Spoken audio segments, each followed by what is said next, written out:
On va s'éloigner de la tradition française et évoquer un phénomène importé des États-Unis, celui des cheerleaders. À ne pas confondre avec les pom-pom girls, c'est pas le même sport.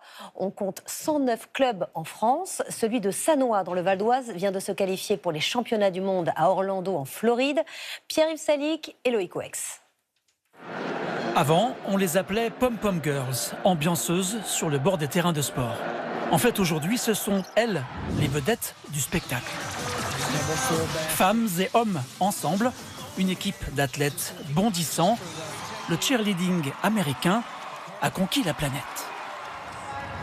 Ce sport est entré en France il y a 15 ans par ce club de Sannois en banlieue parisienne. Mélange de gymnastique, de danse et de voltige. Est-ce que tu la chopes, elle a fait 3 quarts? Ouais, je pense. Chaque figure est répétée jusqu'à la perfection. Au sommet de la pyramide, la fly, la voltigeuse, elle vole et tombe avec élégance. Au début, ça fait un peu peur, mais on a vraiment l'impression d'être dans l'air et on leur fait confiance. Et ça tombe bien, celles qui réceptionnent sont de bonnes compositions. On n'arrive pas vraiment à anticiper la chute, on va dire. Du coup, on essaye quand même de faire en sorte de ne pas se prendre des coups, mais après, on ne peut pas prédire l'avenir. Du coup, on se le prend, on garde le sourire, on continue. On a déjà eu des fractures, luxations, entorses de partout.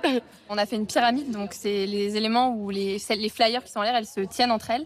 Et sur une réception, mon genou a vrillé, et donc c'est le jeu. Surtout, évitez les blessures, car dans 4 mois, Sannois débarque en Floride pour le championnat du monde, là où l'équipe de France avait terminé 4e, à quelques années-lumière tout de même des Américaines. Plus haut, plus vitaminé, plus spectaculaire, le cheerleading américain survole la compétition.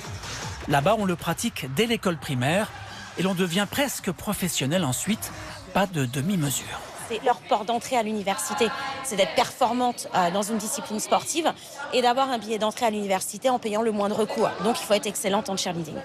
Ce sport a même failli être olympique. Seulement 5700 licenciés en France, mais sa popularité bondit chaque année.